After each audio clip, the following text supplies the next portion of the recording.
नमस्कार दोस्तों, आज हम बात करेंगे एक ऐसे विषय पर, ऐसे टॉपिक पर, ऐसी बीमारियों पर अगर देखा जाए तो जिसकी परसेंटेज बहुत अधिक बढ़ रही है। ये बीमारियां जब किसी व्यक्ति को होती हैं, त्रस्त ग्रस्त करके उसकी लाइफ को बेकार कर देती हैं।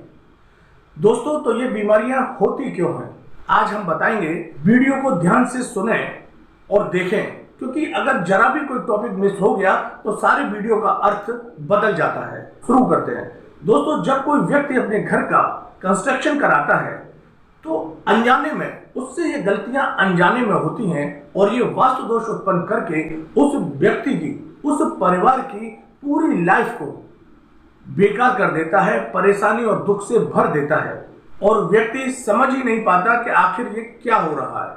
जब कोई व्यक्ति अपने घर का कंस्ट्रक्शन करता है तो अनजाने में ये गलतियां कर बैठता है। जैसा कि आप इस चित्र में देख रहे हैं, ये एक प्लॉट है जिस पर व्यक्ति अपने घर का कंस्ट्रक्शन करके परिवार सहित रहना चाहता है। तो दोस्तों, ये एक प्लॉट है जो आप देख रहे हैं। ये वाला क्षेत्र नॉर्थ ईस्ट का पोर्शन है। ये एक प्लॉट है जिस पर व्यक्ति अपने घर का कंस्ट्रक्शन करेगा और परिवार के साथ रहना चाहता है। तो दोस्तों, इस प्लॉट में ये वाला क्षेत्र जो आप देख रहे हैं, ये नॉर्थ की डायरेक्शन और ये ईस्ट की डायरेक्शन वाला क्षेत्र है, जिसे हम नॉर्थ ईस्ट का कोना ईशान क्षेत्र या ईशान कोण कहते हैं।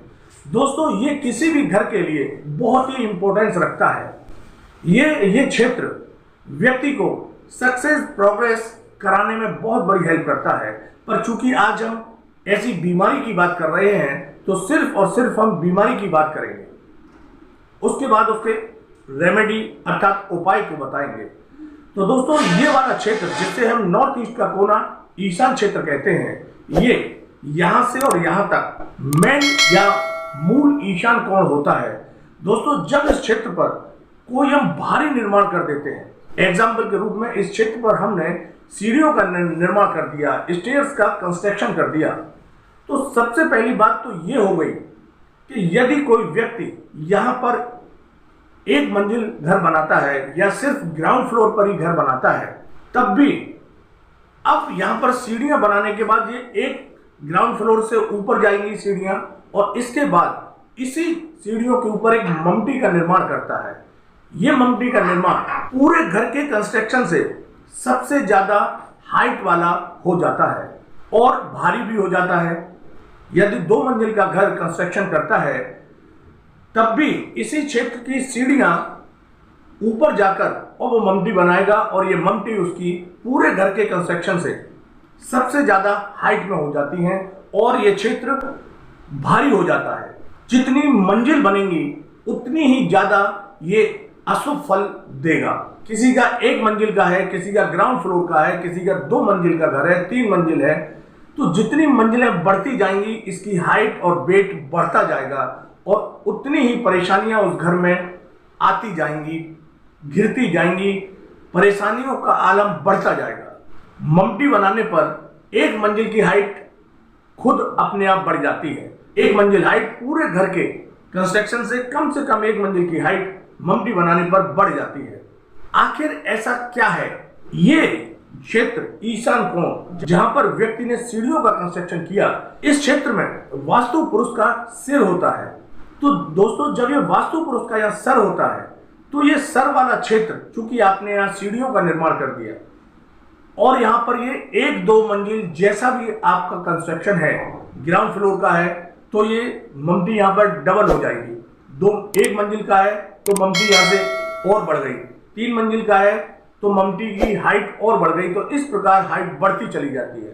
तो दोस्तों, ये वास्तु पुरुष का सर पर जीने का निर्माण, सीढ़ियों का निर्माण भारी होने के कारण उसके सर पर इतना वेट, इतना वजन हो जाता है कि व्यक्ति को, यानी कि इस परिवार, इस घर में रहने वाले पारिवारिक सदस्यों में से किसी को भी, सबसे पहले तो घर के जो मुखिया होते हैं, हस्बैंड वाइफ, दादा दादी, जो भी घर का मुखिया है, इस घर का जो भी हेड ऑफ द पावर है, उसको ये बीमारी होने के चांसेस सबसे पहले होते हैं, चाहे वो लेडीज हो या जेंट्स हो।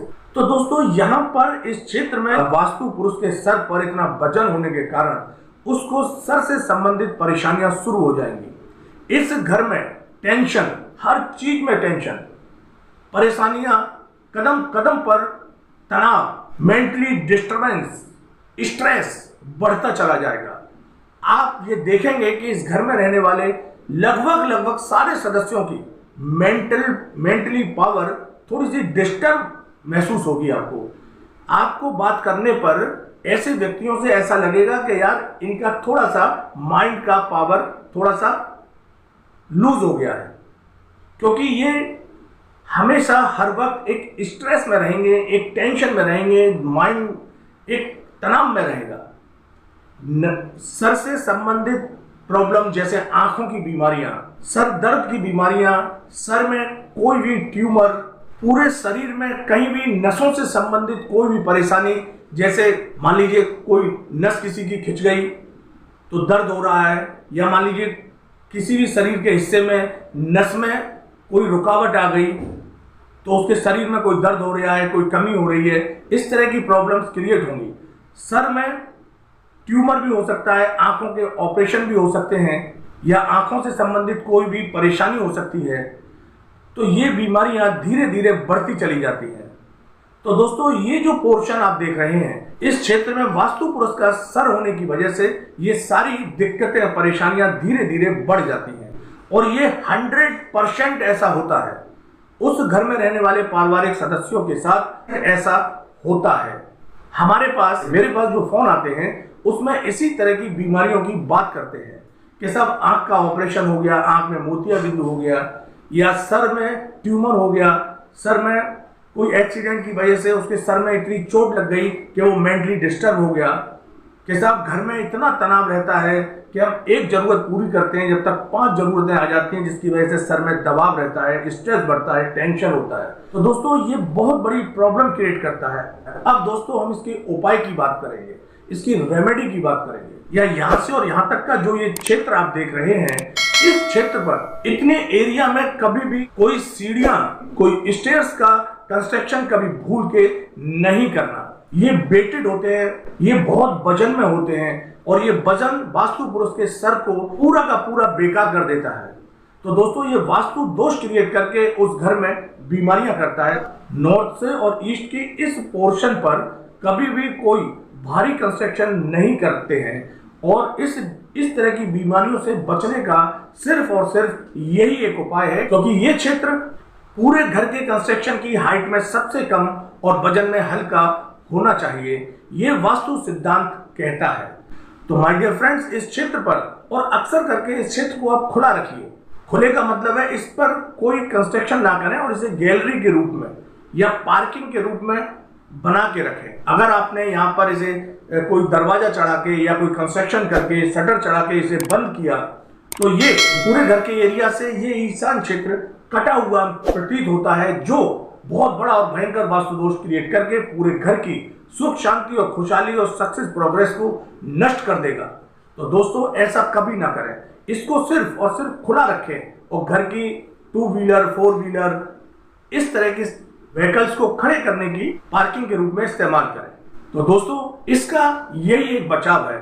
और जिन व्यक्तियों के घरों में इस तरह का कंस्ट्रक्शन हो चुका है, यानी कि ईशान क्षेत्र में सीढ़ियों का निर्माण हो चुका है, तो उनके लिए मैं 2 उपाय बता रहा हूं। वो इस उपाय को जरूर करें और ऐसी दुख और परेशानी बीमारियों से बहुत लाभ मिलेगा, क्योंकि जो प्रॉब्लम हो गई है वो एकदम से खत्म नहीं हो सकती। नंबर 1, ये जो आप देख रहे हैं ये गुरु यंत्र है, और इसके ये लिखे हुए अक्षर फर्श के अंदर और प्लेन हिस्सा बाहर होना चाहिए, और इसको पहली सीढ़ी से लेकर और 3 फुट के दायरे में बीच में कहीं भी आप इसे लगा दीजिए।